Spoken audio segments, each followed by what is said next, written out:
Hi YouTube! Sorry it's been so long since I've made a video. Been crazy, my health kinda took a dive for a while. So I had to concentrate on that. I had some intestinal problems, but I'm slowly getting better and trying to conceive still, but it's not been easy. It's been kinda rough, kinda sucks, but I think it's time for a new webcam too. Let's see. Since I've been gone, well, of course the soy didn't work for me. So my mom bought me Clomid online. I did 50 milligrams my first cycle with no O. So I induced my AF with Femara, and a friend of mine sent me, or Femara, I think, did I say that? I don't know. But a friend of mine sent me some Femara to try. So this cycle, I am trying 5 milligrams of Femara, and if it, hopefully it works, but if it doesn't, I have one cycle's worth of 100 milligram Clomid. So I will try that and then go from there. Hopefully the Femara works. I'm looking forward to it. The 50 milligrams of Clomid did not work. I did get a positive OBK, but I did not ovulate. And my chart showed that.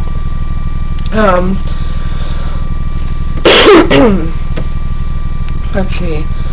The Femara, with the Clomid, I didn't have any, the only side effect that I had was headaches. And I took it at night to lessen the side effects. But, and I took it cycle days 3 through 7, and, I got my positive OBK about CD15, I think, but I didn't know, so it doesn't really matter. This cycle I'm doing the Femara, 5 milligrams, cycle days 5 through 9, and, I am currently cycle day 7. AF was, I don't know, weird this cycle, but she was weird last cycle too, so I don't know.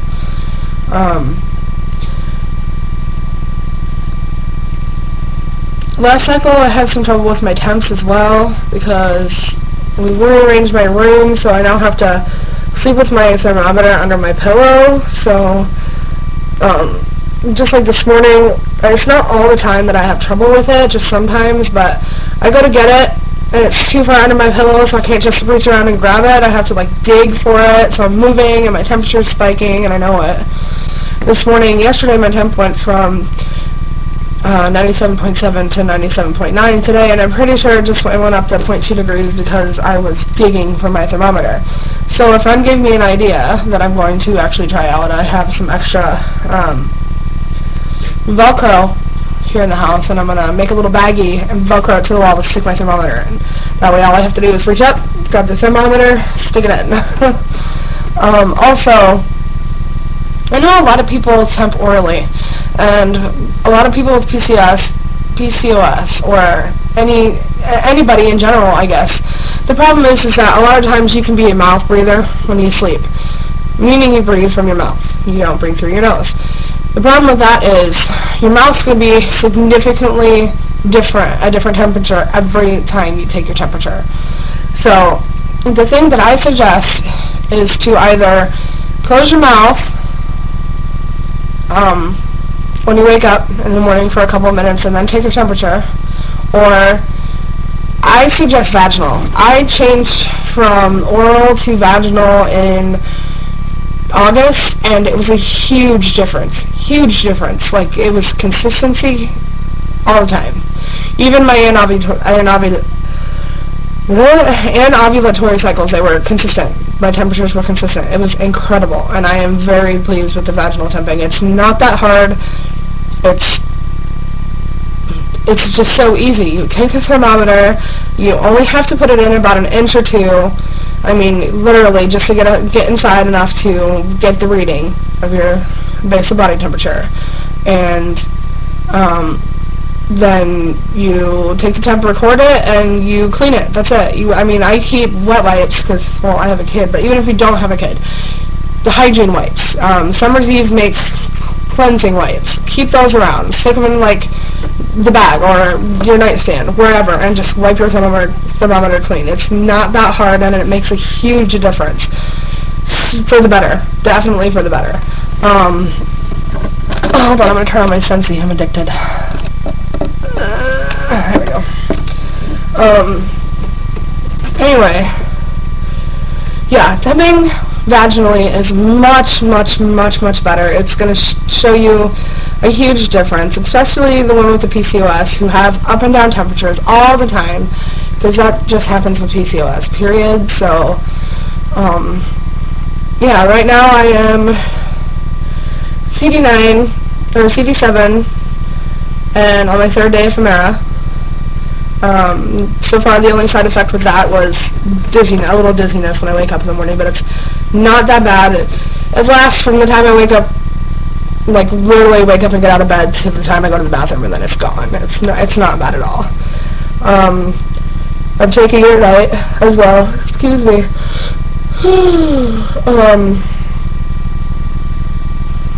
It's not, I don't know, I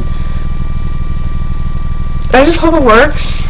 I'm so tired of it not working, and it's been about 3 months now that I've been on the metformin, 1,500 milligrams a day. So I'm hoping that helps me soon, shows me a difference in my body, either straightens out my cycles or something, I'm not sure. But I'm just looking for some kind of change, because I didn't gain weight on it. I'm not gaining weight on it like I did last time. Last time I gained 30 pounds in a month. It was horrible. This time I'm not gaining weight. I'm not losing either, but I'm not gaining, so that's a good thing. And yeah, I was really excited when I got the Clomid, but I had a good feeling that the 50 milligrams might have worked, and I have a feeling that I would have ovulated, but I actually had to go in for surgery, last minute, like right the day that I was supposed to ovulate, the day after I got my positive OPK, I ended up having surgery. So that could have put my ovulation off and held it back. I don't know, or the Clomid just didn't work. I'm not sure, but I'm trying the Femara this cycle. I've heard it works wonders. I'm hoping it helps me ovulate, and if not, we're gonna up the Clomid and try that one more time, and then go from there. Oh my gosh, I am so sorry. It's frustrating a little bit, but this is month number 8 for us consecutively. We tried from, I think it was October of 2009, or November of 2009, to July of 2010. We tried actively, and there was no luck there, and it ended up, my cycles were so irregular, and my bleeding was so heavy that I ended up going in for an emergency DNC and having the Mirena put in to help with the bleeding and stuff like that. I also had to have a blood transfusion because my blood levels dropped so low and I was bleeding so bad. So I kept that in. It was, I think, 10 months, from July to the end of July to the end of May. So about 10 months I had the Mirena. I got it removed, and this is, people who watch my videos already know this. This is for the people who are newer, I had it for 10 months, I had it removed. I had removal bleeding, but no period. No period, and no period, no period. And finally, come August, 4 months later, I finally called my doctor, and I said, I still don't have a period, and it's driving me crazy, because I don't want the same thing to happen again. I don't want to hemorrhage, because I've gone so long without a period. Because that was my problem, is I would go 4 months without a period, and then 4 months on a period. 4 months without a period, 4 months on a period, and it was horrible. So my doctor prescribed me Femara every 35 days if I don't start my period and I don't show ovulation. So I took the Femara and finally got my first period after the Mirena in August. That cycle was anovulatory, so I took the Femara again. That's when I found out about the soy, so I tried the soy in September. I ended up having mid-cycle bleeding or just a really short cycle, and we're not sure which yet, so, because it was I think it was a new period because it was like a regular period. So I don't think it was mid-cycle. I think it was a regular period. It ended up being a 22-day cycle in my first round of soy. So my second round of soy, and that was without ovulation. I actually thought I was getting ready to ovulate, and then I started my period. So my second round of soy, I actually upped it. The first round I did 120 milligrams, 120 milligrams, 160 milligrams, 160 milligrams, and 200 milligrams. And I did that cycle days 2 through 6. The second cycle, I upped it to 200 milligrams all 5 days. And I did that cycle days 3 through 7 instead of 2 through 6. And again, no O. So I just don't think the soy worked for me, so I gave it a break for the month of October. I didn't do anything, and again, no ovulation. So the Provera, I thank God every day for that pill, that medication, because without it, I would have so many complications. Let's see. Now, November, I didn't do anything either. It was a late cycle, so October to November, I let it go.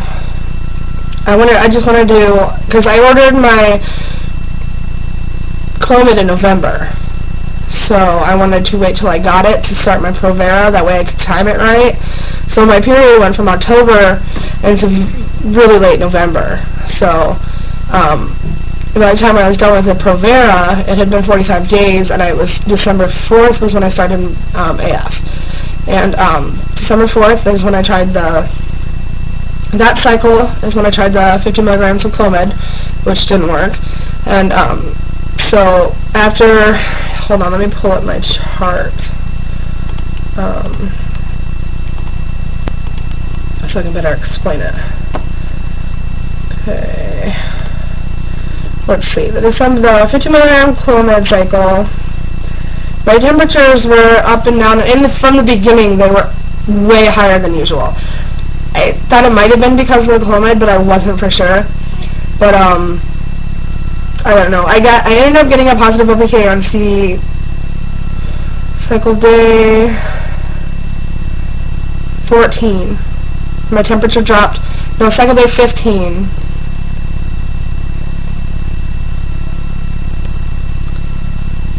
No. Okay, sorry. I got a positive OPK cycle day 16, my temperature rise cycle day 17, but then it dropped and went up and down and up and down and up and down, and that right there shows no O. So I waited a while thinking maybe because of the surgery, that maybe I would ovulate later since it might have held it off. And I had a good drop on cycle day 22, and my temperature went up. It went up from 97.2 to 97.7, and then on cycle day 24 to 98.1. So that was 2 rises after a big drop. So I was really happy. I was so excited. And then my temperature it was a huge drop again from 98.1 to 97.4. So then I knew for sure that I didn't ovulate again. So that's when I decided, it's been 25 days. I don't want to wait any longer. Somebody else is going, sent me something else to help. So we're just going to end this cycle and start over. So I took the Provera, and I started exactly 4 days later, like I always do. 4 days after my last pill, like I always do. For a while there, I didn't feel her coming at all, so I was wondering if she was going to, but this cycle, for the last 2 cycles, I haven't been able to temp during AF, which really bothers me, because I like having all my temperatures in my chart. I don't like missing any days, because I'm afraid to start throw it off, but it's been to the point where AF is not, it's decently light all day. Not light, but it's moderate all day long, and then as soon as I go to bed or I put my feet up, it's heavy flow, and I wake up and have to rush to the bathroom. So, excuse me, I don't have any time to temp. So, I got the first day of AF, which was because she started later that day, but I missed cycle days 2 through 4 because of the bleeding, and I finally got the temp on CD5, and it lightened up. So, I'm only 3 days into temping, and my temperature's showing, starting to go up, and I'm afraid that it's going to screw up my cycle again, but I hope not. I mean, my anovulatory cycles. You can tell by looking at my charts when I try to ovulate, when my body tries to. My baseline temps are anywhere from let's see again, hold on. Okay, my baseline temps are anywhere from 97.0 to about 97.7, around there. Those are my baseline pre-trying to O temps. Well, when I try to O, my temperature spikes to the 98.1 to the 98.1 to 98.4 range, and they go up and down and up and down. And what I mean by that is I'll show you my chart right here. Hang on a second. Okay. Let me get to it. Okay. So I can show you right here. I just want to make sure you can see it okay. Okay. So here's my chart. Okay. You can see right here how, my temperature, it was high in the beginning during my period, but these are like my before trying to O temps. I always get a rise, and then my temperature bounces up and down and up and down and up and down. So this was my my 45-day cycle, almost 45-day cycle, and my temperature. Look at that; they're just all over the place. My body tries to ovulate and doesn't, and hold on, sorry. It's a huge hassle. It's a pain in my neck.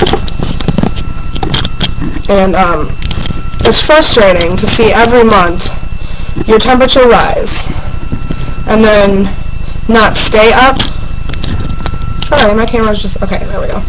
So yeah, it's just irritating to see a temp rise but it not stay up. So I'm hoping the Femara works. Keeping my fingers crossed, actually. Keeping my fingers crossed. And if not, it'll be on to the Clomid. I'm getting ready to order my OPKs here in the next couple days. Hopefully they'll get here by the time I need to start. I'm doing it 5 through 9, so I'm going to start my OPKs about February 12th probably. So I'll start. I know the later in their cycle you take it, the later you usually ovulate. So I'm going to say not to start OPKs too close to the fertility medication because it can cause false positive OPKs.